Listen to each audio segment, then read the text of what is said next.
ਸਰਕਾਰ ਦੇ ਕੀਤੇ ਵਾਅਦੇ ਪੂਰੇ ਨਾ ਕਰਨ ਤੋਂ ਨਾਰਾਜ਼ ਕਿਸਾਨਾਂ ਨੇ ਪੰਜਾਬ 'ਚ ਕੀਤਾ ਚੱਕਾ ਜਾਮ। ਐਡਵੋਕੇਟ ਹਰਜਿੰਦਰ ਸਿੰਘ ਧਾਮੀ ਵੱਲੋਂ ਚਰਖੀ ਦਾਦਰੀ ਗੁਰਦੁਆਰਾ ਸਾਹਿਬ ਦੇ ਮਾਮਲੇ ਤੇ ਲਿਆ ਗਿਆ ਨੋਟਿਸ। ਮਰਹੂਮ ਸਿੱਧੂ ਮੂਸੇਵਾਲਾ ਦਾ ਨਵਾਂ ਗੀਤ ਵਾਰ ਹੋਇਆ ਬਿਲਬੋਰਡ ਦੀ ਸੂਚੀ ਵਿੱਚ ਸ਼ਾਮਿਲ। RSS ਨਾਲ ਸੰਬੰਧਿਤ ਮੈਗਜ਼ੀਨ ਨੇ ਈ-ਕਮਰਸ ਕੰਪਨੀ ਐਮਾਜ਼ਨ ਤੇ ਲਾਇਆ ਈਸਾਈ ਧਰਮ ਪਰਿਵਰਤਨ ਪ੍ਰਣਾਲੀ ਨੂੰ ਫੰਡ ਦੇਣ ਦਾ ਦੋਸ਼। ਅੱਜ ਕਿਸਾਨਾਂ ਵੱਲੋਂ ਪੰਜਾਬ ਵਿੱਚ ਚੱਕਾ ਜਾਮ ਕਰ ਦਿੱਤਾ ਗਿਆ। ਚੱਕਾ ਜਾਮ ਕਰਨ ਦਾ ਕਾਰਨ ਦਿੱਲੀ ਮੋਰਚੇ ਵਿੱਚ ਕੇਂਦਰ ਸਰਕਾਰ ਵੱਲੋਂ ਮੰਨੀਆਂ ਗਈਆਂ ਮੰਗਾਂ ਨੂੰ ਪੂਰਾ ਨਾ ਕਰਨਾ ਹੈ। ਕਿਸਾਨ ਆਗੂਆਂ ਨੇ ਪੰਜਾਬ ਵਾਸੀਆਂ ਨੂੰ ਉਹਨਾਂ ਦਾ ਸਾਥ ਦੇਣ ਦਾ ਸੱਦਾ ਦਿੱਤਾ ਅਤੇ ਲੋਕਾਂ ਨੂੰ ਹਾਈਵੇ ਆਦਿ ਦੀ ਵਰਤੋਂ ਕਰਨ ਤੋਂ ਗੁਰੇਜ਼ ਕਰਨ ਲਈ ਕਿਹਾ। ਰਾਜਪੁਰਾ ਪਟਿਆਲਾ ਰੋਡ ਤੇ ਢੇਰੀਆਂ ਜੱਟਾਂ, ਫਰੀਦਕੋਟ ਟੈਣਾ ਟੀ ਪੁਆਇੰਟ, ਸ਼੍ਰੀ ਅੰਮ੍ਰਿਤਸਰ ਸਾਹਿਬ ਭੰਡਾਰੀ ਪੁਲ, ਤਿੰਨ ਕੋਣੀਆਂ ਪੁਲ, ਮਾਨਸਾ ਰੋਡ, ਮੁਕੇਰੀਆਂ ਨੇੜੇ ਅਤੇ ਤਲਵੰਡੀ ਸਾਬੋ ਰੋਡ ਤੇ ਚੱਕਾ ਜਾਮ ਰਿਹਾ। ਪੁਲਿਸ ਨੇ ਇਹਨਾਂ ਥਾਵਾਂ ਤੇ ਸੁਰੱਖਿਆ ਪ੍ਰਬੰਧ ਵੀ ਮਜ਼ਬੂਤ ਕਰ ਦਿੱਤੇ ਹਨ। ਕਿਸਾਨ ਆਗੂਆਂ ਵਿੱਚ ਸਰਕਾਰ ਪ੍ਰਤੀ ਗੁੱਸਾ ਹੈ। ਉਹਨਾਂ ਦਾ ਕਹਿਣਾ ਹੈ ਕਿ ਸਰਕਾਰ ਆਪਣੇ ਵਾਅਦਿਆਂ ਤੋਂ ਪਿੱਛੇ ਹਟ ਰਹੀ ਹੈ। ਜੇਕਰ ਸਰਕਾਰ ਨੇ ਸਮੇਂ ਸਿਰ ਉਹਨਾਂ ਦੀਆਂ ਮੰਗਾਂ ਪੂਰੀਆਂ ਨਾ ਕੀਤੀਆਂ ਤਾਂ ਸੰਘਰਸ਼ ਤੇਜ਼ ਕੀਤਾ ਜਾਵੇਗਾ। ਮੈਂ ਹੈਰਾਨ ਹੈ, ਜਥੇਬੰਦੀ ਨੇ ਲਿਖ ਕੇ ਦੇਤਾ, ਪੰਚਾਇਤ ਸਹਿਮਤ ਹੈ, ਪਿੰਡ ਸਹਿਮਤ ਹੈ, ਬਹੁਤ ਸਾਰੀਆਂ ਗੱਲਾਂ ਜਿਹੜੀਆਂ ਲਾਤੀਆਂ ਨਾਲ, ਤੇ ਸਾਡੀ ਮਾਨਯੋਗ ਡਿਪਟੀ ਕਮਿਸ਼ਨਰ ਉਸ ਗੱਲ ਦੇ ਉੱਤੇ ਅੜੀ ਬੈਠੀ ਹੈ, ਅਸੀਂ ਇੱਥੇ ਬੈਠੇ ਹਾਂ। ਇਹਨੂੰ ਲੈ ਕੇ ਸੜਕਾਂ ਬਲੌਕ ਹੋ ਰਹੀਆਂ ਨੇ। ਹੁਣ ਜਿਹੜਾ ਆਹ ਧਰਨਾ ਚੱਲ ਰਿਹਾ, ਤੁਹਾਨੂੰ ਸਾਰੀ ਪ੍ਰੈਸ ਨੂੰ ਪਤਾ ਹੈ ਕਿ 4 ਮਹੀਨਿਆਂ ਤੋਂ ਚੱਲ ਰਿਹਾ ਹੈ। ਇੱਕ ਧਰਨਾ ਜਿਹੜਾ ਮੁਆਵਜ਼ਾ ਲੈਣ ਵਾਸਤੇ ਸਾਡਾ 2 ਮਹੀਨਿਆਂ ਤੋਂ ਮਾਨਸਾ ਚੱਲੀ ਜਾਂਦਾ ਹੈ। ਇੱਧਰ ਜਿਹੜਾ ਅਸੀਂ ਯੂਨੀਵਰਸਿਟੀ ਵਾਲਾ ਮਾਮਲਾ ਹੈ, 1.5 ਮਹੀਨੇ ਤੋਂ ਉੱਥੇ ਲੋਕਾਂ ਮੁੰਡਿਆਂ ਨੂੰ ਤੋਂ ਉਲਟੀ ਕੁੱਟਮਾਰ ਕੀਤੀ ਆ ਯੂਨੀਵਰਸਿਟੀ ਨੇ, ਉਹ ਚੱਲ ਰਿਹਾ ਹੈ। ਇੱਧਰ ਅੰਮ੍ਰਿਤਸਰ ਵਾਲਾ ਧਰਨਾ ਚੱਲੀ ਜਾਂਦਾ ਨੂੰ 8 ਮਹੀਨੇ ਹੋ ਗਏ ਜੀ।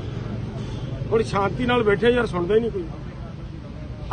ਆਪ ਨੂੰ ਲੋਕਾਂ ਤੱਕ ਲਿਜਾਣ ਵਾਸਤੇ, ਸਰਕਾਰ ਦੇ ਕੰਨਾਂ 'ਚ ਆਵਾਜ਼ ਪਹੁੰਚਾਉਣ ਵਾਸਤੇ ਸਾਨੂੰ ਮਜਬੂਰੀ ਬਸ ਸੜਕਾਂ ਤੇ ਜਾਣਾ ਪੈ ਰਿਹਾ। ਸਮਾਂ ਫਿਲਹਾਲ ਕੁਛ ਨਹੀਂ ਹੁੰਦਾਗਾ ਸਾਡਾ ਤੇ ਹੁੰਦਾ ਸਰਕਾਰ ਮੰਗ ਮੰਨੇ।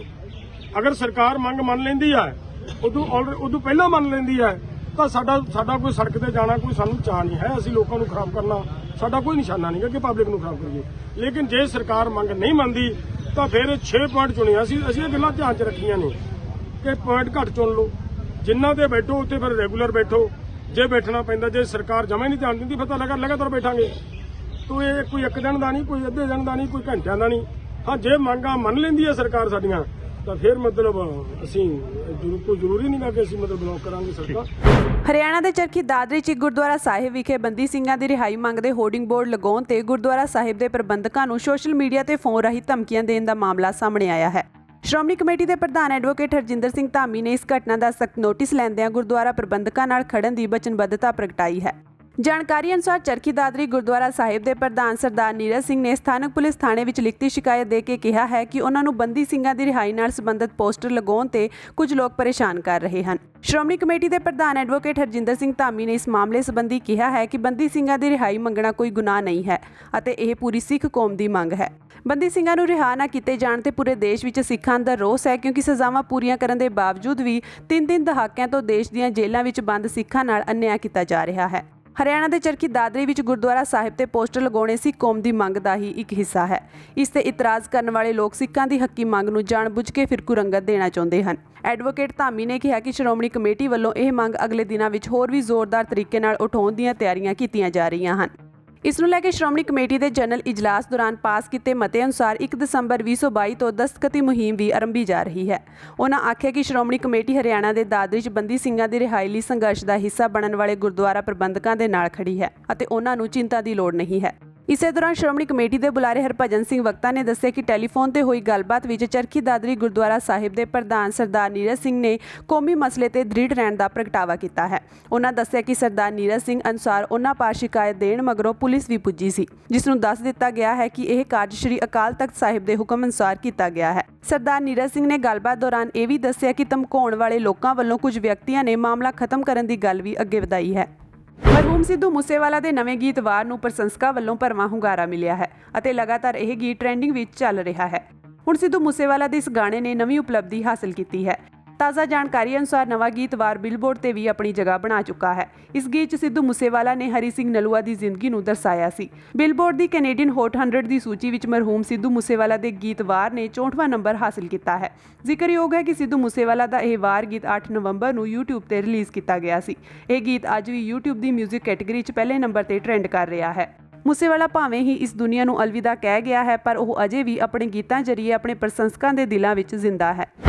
RSS ਨਾਲ ਸੰਬੰਧਿਤ ਹਫ਼ਤਾਵਾਰੀ ਮੈਗਜ਼ੀਨ ਆਰਗੇਨਾਈਜ਼ਰ ਨੇ ਅਮਰੀਕੀ ਈ-ਕਮਰਸ ਕੰਪਨੀ ਐਮਾਜ਼ਨ ਉੱਤੇ ਭਾਰਤ ਦੇ ਉੱਤਰ ਪੂਰਬੀ ਸੂਬਿਆਂ ਵਿੱਚ ਈਸਾਈ ਧਰਮ ਪਰਿਵਰਤਨ ਪ੍ਰਣਾਲੀ ਨੂੰ ਫੰਡ ਦੇਣ ਅਤੇ ਮਨੀ ਲਾਂਡਰਿੰਗ ਵਿੱਚ ਸ਼ਾਮਿਲ ਹੋਣ ਦਾ ਦੋਸ਼ ਲਗਾਇਆ ਹੈ। ਆਰਗੇਨਾਈਜ਼ਰ ਦੇ ਤਾਜ਼ਾ ਅੰਕ ਦੇ ਮੁੱਖ ਲੇਖ ਵਿੱਚ ਕਿਹਾ ਗਿਆ ਹੈ ਕਿ e-commerce company Amazon American Baptist church ਦੁਆਰਾ ਚਲਾਈ ਜਾ ਰਹੀ ਈਸਾਈ ਪਰਿਵਰਤਨ ਪ੍ਰਣਾਲੀ ਲਈ ਫੰਡਿੰਗ ਕਰ ਰਹੀ ਹੈ। ਬਹੁਰਾਸ਼ਟਰੀ ਕੰਪਨੀਆਂ ਅਤੇ ABM ਵੱਲੋਂ ਭਾਰਤ ਵਿੱਚ ਮਿਸ਼ਨਰੀ ਪਰਿਵਰਤਨ ਮਿਸ਼ਨਾਂ ਨੂੰ ਫੰਡ ਪ੍ਰਦਾਨ ਕਰਨ ਲਈ ਮਨੀ ਲਾਂਡਰਿੰਗ ਰਾਕੇਟ ਚਲਾਉਣ ਦੀ ਵੀ ਸੰਭਾਵਨਾ ਜਤਾਈ ਜਾ ਰਹੀ ਹੈ। ਅਮੇਜ਼ਿੰਗ ਕ੍ਰਾਸ ਕਨੈਕਸ਼ਨ ਸਿਰਲੇਖ ਵਾਲੇ ਲੇਖ ਵਿੱਚ ਕਿਹਾ ਗਿਆ ਹੈ ਕਿ ਅਰੁਣਾਚਲ ਪ੍ਰਦੇਸ਼ ਦੇ ਸਮਾਜਿਕ ਨਿਆਂ ਮੰਚ ਨੇ ਦੋਸ਼ ਲਾਇਆ ਹੈ ਕਿ ਐਮਾਜ਼ਨ ਵੱਲੋਂ ਆਪਣੀ ਫਾਊਂਡੇਸ਼ਨ ਐਮਾਜ਼ਨ ਸਮਾਈਲ ਰਾਹੀਂ ABM ਦੀ ਸਿਖਰਲੀ ਸੰਸਥਾ ਆਲ ਇੰਡੀਆ ਮਿਸ਼ਨ ਨੂੰ ਲਗਾਤਾਰ ਫੰਡ ਦਿੱਤੇ ਜਾ ਰਹੇ ਹਨ।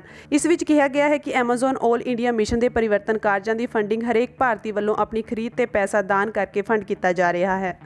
ਸ਼ਿਵ ਸੈਨਾ ਆਗੂ ਸੁਧੀਰ ਸੂਰੀ ਦੇ ਕਤਲ ਤੋਂ ਬਾਅਦ ਸ਼ਿਵ ਸੈਨਾ ਦੇ ਸਮਰਥਕਾਂ ਵੱਲੋਂ ਸਿੱਖਾਂ ਤੇ ਸਿੱਖਾਂ ਦੇ ਧਾਰਮਿਕ ਸਥਾਨਾਂ ਪ੍ਰਤੀ ਵਿਵਾਦਿਤ ਟਿੱਪਣੀਆਂ ਕੀਤੀਆਂ ਜਾ ਰਹੀਆਂ ਹਨ। ਬੀਤੇ ਦਿਨੀ ਸ਼੍ਰੀ ਦਰਬਾਰ ਸਾਹਿਬ ਤੇ ਹਮਲੇ ਦੀ ਧਮਕੀ ਦਿੱਤੀ ਗਈ ਸੀ। ਇਹ ਧਮਕੀ ਗੁਰਦਾਸਪੁਰ ਤੋਂ ਸ਼ਿਵ ਸੈਨਾ ਆਗੂ ਹਰਮਿੰਦਰ ਸੋਨੀ ਵੱਲੋਂ ਦਿੱਤੀ ਗਈ ਸੀ। ਬੇਸ਼ੱਕ ਬਾਅਦ ਵਿੱਚ ਉਸਨੇ ਮਾਫੀ ਮੰਗ ਲਈ, ਪਰ ਸਿੱਖ ਜਥੇਬੰਦੀਆਂ ਵੱਲੋਂ ਇਸ ਦਾ ਵਿਰੋਧ ਕੀਤਾ ਜਾ ਰਿਹਾ ਹੈ ਅਤੇ ਸਾਫ਼ ਤੌਰ ਤੇ ਪੰਜਾਬ ਪੁਲਿਸ ਤੋਂ ਸੋਨੀ ਨੂੰ ਗ੍ਰਿਫਤਾਰ ਕਰਨ ਦੀ ਮੰਗ ਕੀਤੀ ਜਾ ਰਹੀ ਹੈ। ਜਥੇਬੰਦੀਆਂ ਦਾ ਕਹਿਣਾ ਹੈ ਕਿ ਇਹ ਟਿੱਪਣੀ ਮਾਫ ਕਰਨਯੋਗ ਨਹੀਂ ਹੈ ਤੇ ਹਰਮਿੰਦਰ ਸੋਨੀ ਤੇ ਸਖਤ ਕਾਰਵਾਈ ਕੀਤੀ ਜਾਣੀ ਚਾਹੀਦੀ ਹੈ। ਇੱਕ ਵਿਅਕਤੀ ਜੋ ਰਾਹੁਲ ਅਤੇ ਇੱਕ ਗੁਰਦਾਸਪੁਰ ਦਾ ਜੋ ਸ਼ਿਵ ਸੈਨਾ ਦਾ ਹੈ, ਇਹਨਾਂ ਦੋਵਾਂ ਵੱਲੋਂ ਸਿੱਖ ਕੌਮ ਦੇ ਖਿਲਾਫ ਭੜਕਾਊ ਪ੍ਰਚਾਰ ਕੀਤਾ ਗਿਆ। ਇੱਕ ਨੇ ਤਾਂ ਇੱਥੋਂ ਤੱਕ ਕਿਹਾ ਕਿ ਸਿੱਖਾਂ ਨੂੰ ਘਰਾਂ ਚੋਂ ਕੱਢ ਕੇ ਮਾਰਿਆ ਜਾਊਗਾ। ਦੂਜੇ ਨੇ ਕਿਹਾ ਕਿ ਜੇ ਕਦੇ ਕੋਈ ਗੱਲ ਮਤਲਬ ਇਹੋ ਜਿਹੀ ਹਰਕਤ ਵਾਪਰਦੀ ਆ ਤਾਂ ਦਰਬਾਰ ਸਾਹਿਬ 'ਤੇ ਹਮਲਾ ਹੋਊਗਾ। ਉਹਨੂੰ ਇਹ ਗੱਲਾਂ ਦਾ ਪਤਾ ਨਹੀਂ ਕਿ ਸਿੱਖ ਕਿਸੇ ਦੀ ਭਾਜੀ ਰੱਖਦੇ ਨਹੀਂ, ਹਮੇਸ਼ਾ ਹੀ ਮੋੜਦੇ ਆਏ ਆ, ਚਾਹੇ ਉਹ ਅਬਦਾਲੀ ਸੀ ਚਾਹੇ ਉਹ ਇੰਦਰਾ ਗਾਂਧੀ ਸੀ। ਪਰ ਸਿੱਖ ਜਿਹੜੇ ਉਹ ਆਪਣੇ ਨਿਯਮਾਂ ਤੋਂ ਬਾਹਰ ਨਹੀਂ ਜਾਂਦੇ, ਉਹ ਪਹਿਲ ਕਰਦੇ ਨਹੀਂ। ਇਸ ਕਰਕੇ ਅਸੀਂ ਪਹਿਲ ਨਾ ਕਰਦੇ ਹੋਏ ਪ੍ਰਸ਼ਾਸਨ ਨੂੰ ਦਰਖਾਸਤ ਦਿੱਤੀ ਆ ਕਿ ਇਹਨਾਂ ਦੋਵਾਂ ਦੇ ਖਿਲਾਫ ਜੋ ਵੀ ਕਾਰਵਾਈ ਕਾਨੂੰਨ ਅਨੁਸਾਰ ਬਣਦੀ ਆ ਉਹ ਕੀਤੀ ਜਾਵੇ, ਤਾਂ ਕਿ ਕੋਈ ਵੀ ਵਿਅਕਤੀ ਸਿੱਖਾਂ ਅਤੇ ਹਿੰਦੂ ਭਾਈਚਾਰੇ ਵਿੱਚ ਪਾੜ ਪਾਉਣ ਦੀ ਕੋਸ਼ਿਸ਼ ਨਾ ਕਰੇ। ਇਹ ਜਿਹੜੇ ਇਹੋ ਜਿਹੇ ਬਿਆਨ ਦਿੰਦੇ ਆ ਉਹ ਦੋਵਾਂ ਭਾਈਚਾਰਿਆਂ 'ਚ ਪਾੜ ਪਾਉਣ ਦੀ ਕੋਸ਼ਿਸ਼ ਕਰਦੇ ਨੇ ਤੇ ਇਹਨਾਂ ਦੀ ਇਹੋ ਜਿਹੀ ਹਰਕਤ ਨਾਲ ਪੰਜਾਬ 'ਚ ਦੰਗਿਆਂ ਦੀ ਭੜਕਣ ਦੀ ਸ਼ੰਕਾ ਬਣ ਜਾਂਦੀ ਹੈ। ਇਸ ਕਰਕੇ ਪ੍ਰਸ਼ਾਸਨ ਨੂੰ ਮਾਨਯੋਗ ਪ੍ਰਧਾਨ ਸਾਹਿਬ ਜੀ ਵੱਲੋਂ ਹੋਏ ਦੇਸ਼ ਅਨੁਸਾਰ ਇਹ ਚਿੱਠੀ ਦਿੱਤੀ ਹੈ ਕਿ ਇਹਨਾਂ ਦੋਵਾਂ ਦੇ ਖਿਲਾਫ ਜੋ ਵੀ ਵਿਭਾਗੀ ਕਾਰਵਾਈ ਆ ਉਹ ਤੁਰੰਤ ਕੀਤੀ ਜਾਵੇ ਤੇ ਇਹਨਾਂ ਨੂੰ ਅਰੈਸਟ ਕੀਤਾ ਜਾਵੇ। ਅਕਾਲੀ ਦਲ ਅਤੇ BJP ਦਾ ਮੁੜ ਤੋਂ ਗੱਠਜੋੜ ਹੋਵੇਗਾ, ਇਸ ਦੇ ਸੰਕੇਤ ਅਕਾਲੀ ਆਗੂ ਸਤਿੰਦਰ ਸਿੰਘ ਮਲੂਕਾ ਵੱਲੋਂ ਦਿੱਤੇ ਗਏ ਹਨ।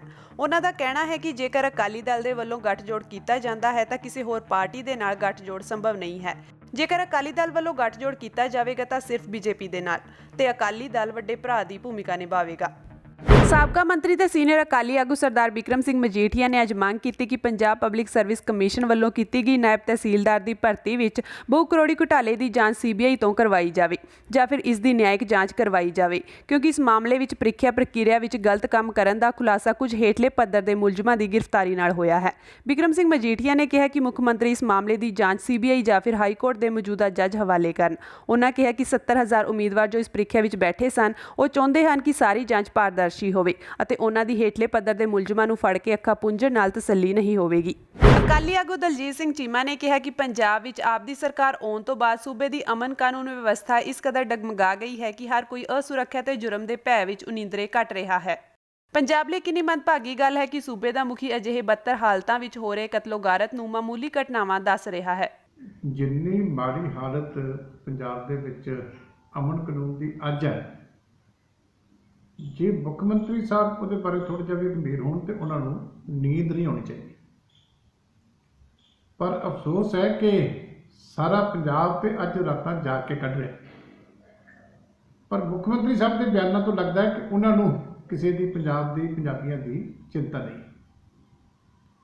ਅੱਜ ਹੈਰਾਨੀ ਹੁੰਦੀ ਹੈ ਸੁਣ ਕੇ ਕਿ ਪੰਜਾਬ ਦੇ ਵਿੱਚ ਟਾਰਗੇਟਡ ਕਿਲਿੰਗ ਹੋ ਰਹੀ ਹੈ, ਮਰਡਰ ਹੋ ਰਹੇ, ਲੇਕਿਨ ਮੁੱਖ ਮੰਤਰੀ ਸਾਹਿਬ ਕਹਿ ਰਿਹਾ ਕਿ ਛੋਟੀਆਂ-ਮੋਟੀਆਂ ਘਟਨਾਵਾਂ। ਮੁੱਖ ਮੰਤਰੀ ਸਾਹਿਬ ਤੁਸੀਂ ਕਿੱਦਾਂ ਦੀਆਂ ਘਟਨਾਵਾਂ ਤੁਹਾਨੂੰ ਜਗਾਉਣ ਵਾਸਤੇ ਚਾਹੀਦੀਆਂ, ਇਹ ਤਾਂ ਵਿਆਖਿਆ ਕਰ ਦਿਓ। ਤੁਸੀਂ ਪੰਜਾਬ ਨੂੰ ਕਿਸ ਪਾਸੇ ਲੈ ਕੇ ਜਾਣਾ ਚਾਹੁੰਦੇ ਹੋ? ਤੁਹਾਡੇ ਸੁਪਨਿਆਂ ਦੇ ਵਿੱਚ ਤੁਹਾਨੂੰ ਯੂਪੀ ਤੇ ਬਿਹਾਰ ਨਜ਼ਰ ਆਉਂਦਾ। ਮੈਨੂੰ ਲੱਗਦਾ ਉਹ ਵੀ ਦਿਨ ਦੂਰ ਨਹੀਂ ਜਦੋਂ ਤੁਸੀਂ ਸਾਰੇ ਸੂਬਿਆਂ ਨੂੰ, ਦੇਸ਼ਿਆਂ ਨੂੰ ਕ੍ਰਾਸ ਕਰ ਜਾਓਗੇ ਕ੍ਰਾਈਮ ਦੇ ਵਿੱਚ। ਇਸ ਕਰਕੇ ਬਹਾਨੇਬਾਜ਼ੀ ਬੰਦ ਕਰਨੀ ਚਾਹੀਦੀ ਹੈ। ਜੇ ਤੁਸੀਂ ਕਹਿੰਦੇ ਹੋ ਕਿ ਸਾਨੂੰ ਬਦਨਾਮ ਕਰਨ ਦੀ ਕੋਸ਼ਿਸ਼ ਕਰ ਰਹੇ, ਤੇ ਕੌਣ ਕਰ ਰਿਹਾ ਬਦਨਾਮ ਕਰਨ ਦੀ ਕੋਸ਼ਿਸ਼?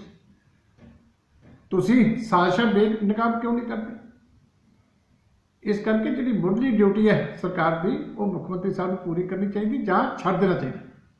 ਜੇ ਤੁਸੀਂ ਪਰਫਾਰਮ ਕਰੋ ਜਾਂ ਛੱਡ ਦਿਓ, ਕਿਉਂਕਿ ਇਸ ਵੇਲੇ ਜਿਸ ਮੌਤ ਦੇ ਸਾਏ ਦੇ ਵਿੱਚ ਲੋਕੀ ਜਿਉ ਰਹੇ ਆ, ਇਸ ਹਾਲਾਤ ਦੇ ਵਿੱਚ ਪੰਜਾਬ ਨੂੰ ਜਿਹੜਾ ਉਹ ਨਹੀਂ ਛੱਡਿਆ ਜਾ ਸਕਦਾ।